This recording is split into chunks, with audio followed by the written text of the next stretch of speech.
ओम शांति।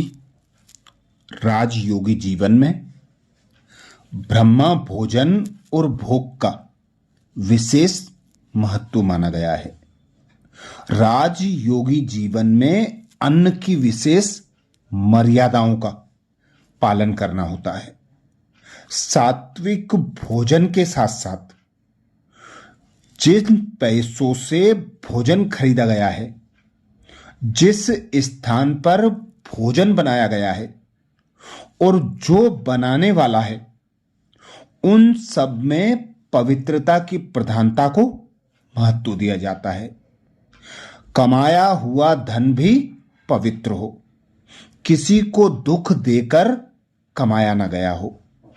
जो हम भोजन सामग्री लाते हैं वह भी सात्विक हो, ताजी हो, और बनाने वाला जो हो वह भी पवित्र रहकर साफ स्वच्छ स्थान पर भगवान की याद में रहकर भोजन बनाए।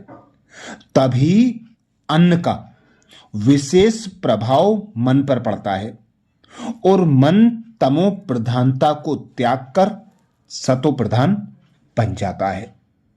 इसीलिए दादी कहती हैं, भावना से भगवान को भोग लगाते हैं तो शिव बाबा भोग स्वीकार करता है।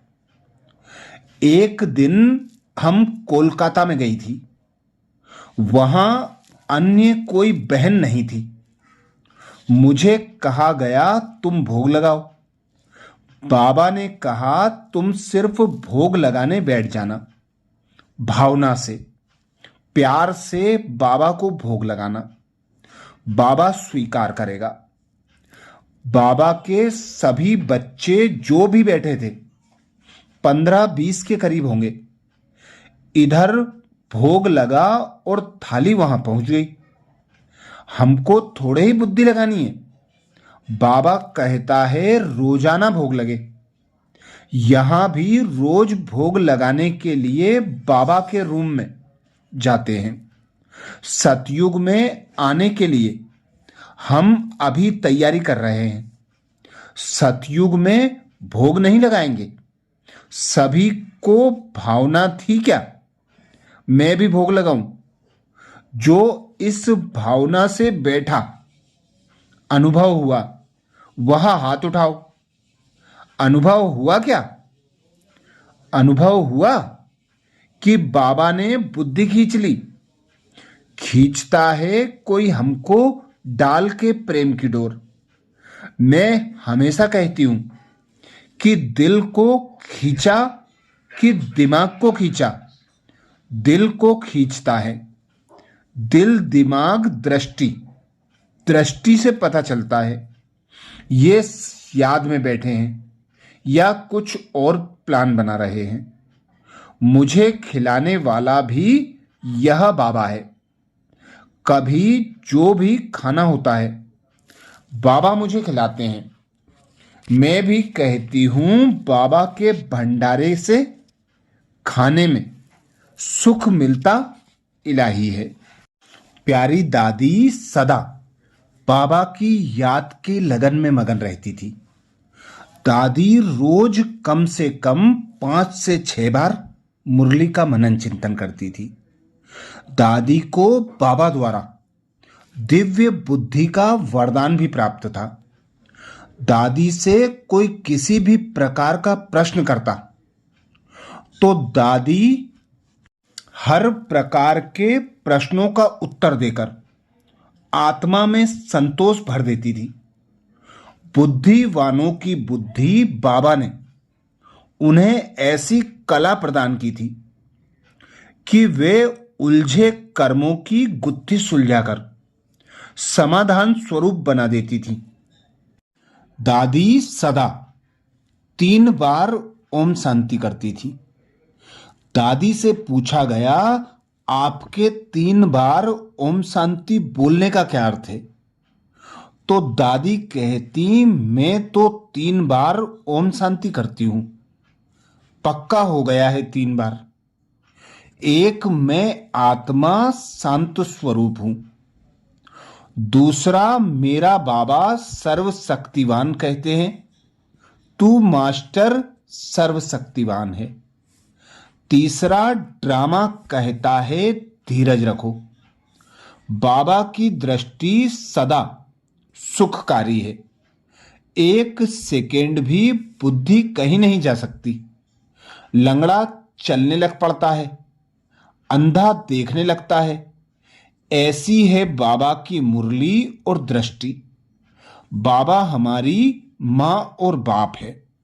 ऐसे ही दादी ने हमारे लिए बहुत सुंदर सुरक्षा कवच बताया। दादी कहती, मीठे बाबा ने हम सबको नम्रता का कवच पहनाया है। यही कवच हमारी सुरक्षा कर रहा है। सभी यह कवच पहनकर रखना। इससे ही ब्राह्मण परिवार में सुरक्षा है। इससे ही सबका स्नेह और सहयोग मिलता है। सबकी विशेषता देखते सबको स्नेह सहयोग देते। सरल स्वभाव रख सबकी दुआएं लेते चलो। दुआएं ही समय पर बहुत साथ देती हैं। कोई भी भूले चूके भी बद्दुआ ना दे। ना कभी किसी की टक्कर में आना, ना कभी किसी के चक्कर में आना। कोई गाली भी दे, अपमान भी करे तो आप सेंट बन जाना। कोई ना कोई स्वभाव हर एक में ऐसा है जो खुद को भी परेशान करता है तो दूसरों को भी परेशान कर देता है। कभी किसी स्वभाववश नहीं होना। भावनावश ना तो किसी के पीछे बहना और ना किसी से बैरभाव रखना। सबसे समान प्यार रख सबको सम्मान देते चलो। कभी किसी की कमियां नोट करके अपने मन को भारी नहीं करना। अपने को बहुत बहुत संभालना है। कोई की बीती बातों को अंदर रिवाइज नहीं करना। उन्हें कभी मुख से रिपीट भी नहीं करना। कर्म में आना तो दूर, अंदर में रिवाइज भी ना हो, इतना ध्यान देना होगा। प्लीज इंटरनेट की माया से बचकर रहो। आजकल कई ब्राह्मण में यह ऐसी माया लगी हुई है जो रात रात जाग कर भी मायावी चित्र देखते हैं। Time waste, money waste, energy waste, सब वेस्ट। फिर अमृत वेला क्या करेंगे? अपने आप को इससे बचाओ। अपने आप को इंटर अर्थात अंदर जाकर देखो और स्वयं पर कृपा करो। तो ऐसी प्यारी दादी जानकी जी जो हमें समय समय पर विशेष इशारे देती थी, विशेष ज्ञान के रहस्य समझाती थी और आप समान बनाने के लिए बाबा के ज्ञान का मनन चिंतन कर हम भाई बहनों के लिए सहज और सरल ज्ञान सुनाती थी। तो ऐसे ही और दादी जी के विशेष अनमोल वचन के लिए बाबा के चैनल को सब्सक्राइब करें और वीडियो को सभी बीके भाई बहनों को शेयर करने की सेवा जरूर करें। 27 मार्च को दादी जी का पुण्य स्मृति दिवस है। तो हम सब भाई बहनों की ओर से दादी जी को सत सत नमन। अच्छा, ओम शांति।